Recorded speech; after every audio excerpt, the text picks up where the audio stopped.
breakup is a hard thing in our life when we experience it. It's a big event, it's a shocking event, it's very, very difficult because it involves a lot of emotions. And usually these emotions are negative. Usually these emotions are bringing us down and usually don't feel very uplifted after the breakup. Unless, I don't know, you've been in marriage for 30 years and for 30 years you plan to break up. But even then it might be very, very hard in some parts that you didn't expect.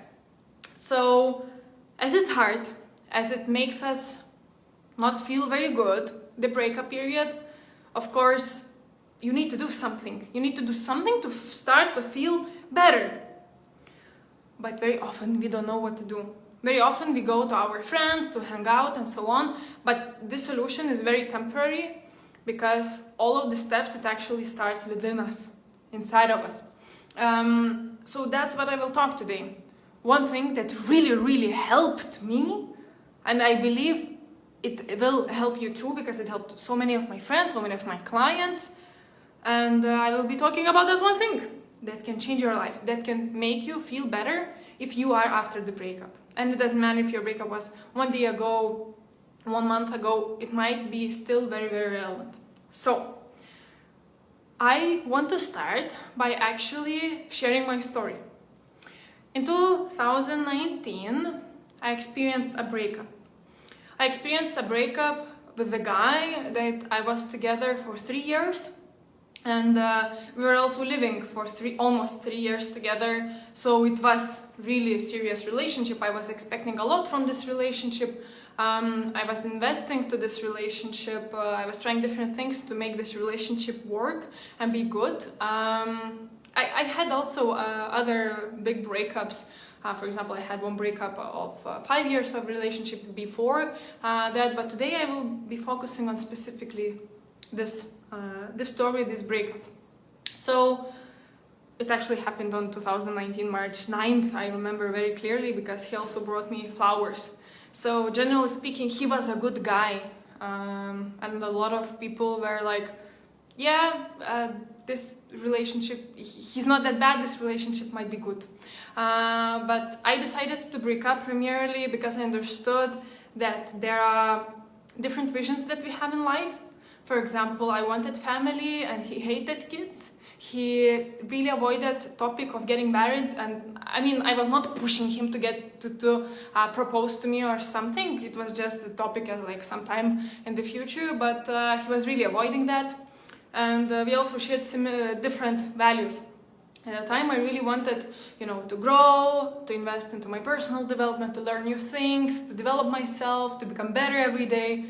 While he was very negative, watching TV every day, and it was not like 1 month, it was like almost all these 3 years.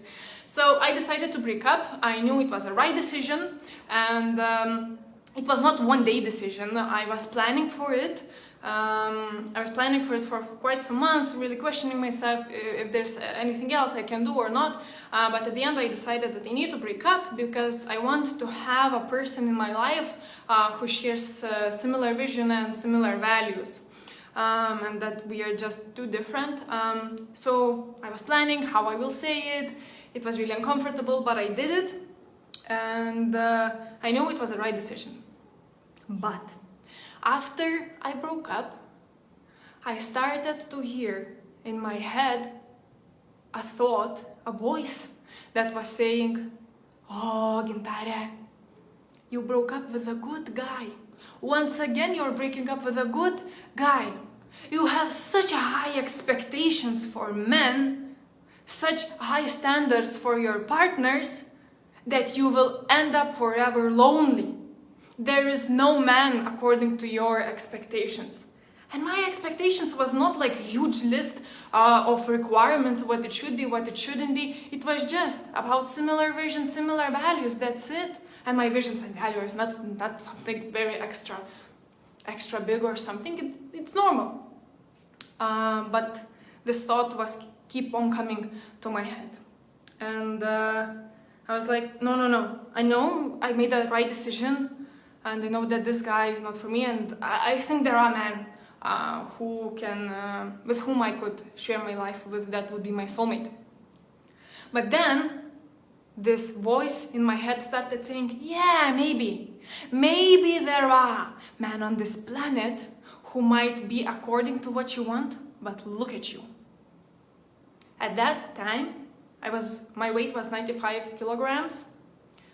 I looked into the mirror and I was not ugly. I'm not ugly, but I really started to doubt myself about how I look. And I knew that I need to work on this. I knew this. But this voice kept on telling me that this is the reason why I cannot have a good relationship. And this voice kept on telling me so many other things that was so not helpful after the breakup. So many doubts that nobody needs me, that I'm not important, that I'm not lovable, I will never have success, I will always fail, that was my last chance, and so on. But then, this guy inside my head was really torturing me, this skeptic was really torturing me. But then one day I said, that's enough, let's have a conversation. Okay, you are telling me that it's not possible to find a man that I want, but does it really make sense that out of 8 billion people who are on this planet, that I will not find my man? No, it's not. It's not a logical thought. Okay, let's go next. My weight, how I look, that I'm fat. Okay, yes, I know I need to work on this. I will work on this because I don't like it myself. But there are so many other women and men who weigh so much more, and they still are able to attract partners. They're still able to have and find good, successful and loving relationships. Why I am different? I'm no different. About someone that says that I am not important. I am important. Even though I don't receive many texts, many calls as I was used to, and when I was in a relationship, I am important to my mom, to my dad, to my brother, to my friends, to my colleagues, even to random people on the street because they're asking what bus they should take to go to the direction they want. I am important. And only then, when I started to have these might be looking a bit psycho conversations with myself, with a little skeptic inside my head, only then I started to feel relieved. Only then I started to feel better because I was crushing these limiting beliefs inside my head. Now, I know I am not alone. I know that a lot of people, and probably everyone after the breakup, have these limiting thoughts, this skeptic voice inside the head, usually volumed up. And this is very normal because breakup is a very shocking event. It's a big event in our life, and because it's shocking, it puts our subconscious mind into alert. And when we are on alert, it comes from our mind was formed in very ancient times. It didn't change much. When we are on the alert, when we are running from tiger, we're doing everything we can, all of the thoughts to actually run away from that, right? The same is here. When we are on alert, and that's what breakups makes us. It happened even to me, even though I was planning for so long to break up. When we are on alert, our foundation, it experiences shaking.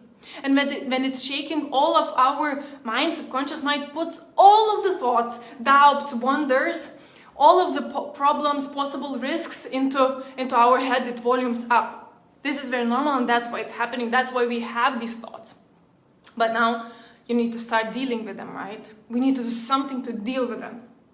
Now, thing number one, what I want to tell you here is that if you have a thought, it doesn't make it true.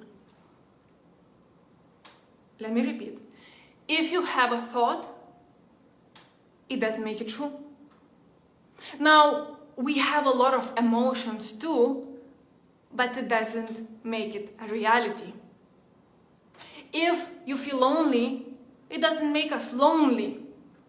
If you have a thought that maybe someone didn't love you, it doesn't make you unlovable. Just because you have some kind of thought, it's just a wonder. It doesn't make a reality that that's how it actually is. And now, thing number two. Throughout all of our life, we collected a lot of limitations. We collected a lot of fears, doubts, limitations, this all skepticism, and they came from very, very many different situations that we don't remember today. And I mean, it's not possible to remember everything, right? But it's really our decision today to decide what to do with these thoughts. Either we allow this skeptic voice to control us and to believe what he or she is saying into our head. Whenever they're saying, oh, you're not lovable, and we're like, yeah, maybe I'm not lovable. Or we say, no, you listen to me. I dictate you what kind of thought, mind you should have. And I'm saying that I am lovable. So it's really your decision today. You cannot change past, but you can change present, how it is now, and you can change your future. So it's really your decision. And now, third thing, very important, very crucial, what I already talked in my example today, is that it's so important that you get aware of what kind of limitations you have inside your head, what kind of wonders this skeptic inside of you actually brings on the table, what the skeptic is actually telling you. A lot of people, some people tend to run away from these thoughts, but it's really important to voice it up, to understand what that little skeptic is saying. Because when we get aware of the thought, when we put a thought under the spotlight, very often it loses its power it has on us. Very important. And of course, in the future, even now, this skeptic, he or she, he's not going away. You need to learn how to deal with that skeptic, how to train skeptic to work in the benefit of you instead of that skeptic making you feel bad. You need to learn how to work with him or her, train, and you need to be in control.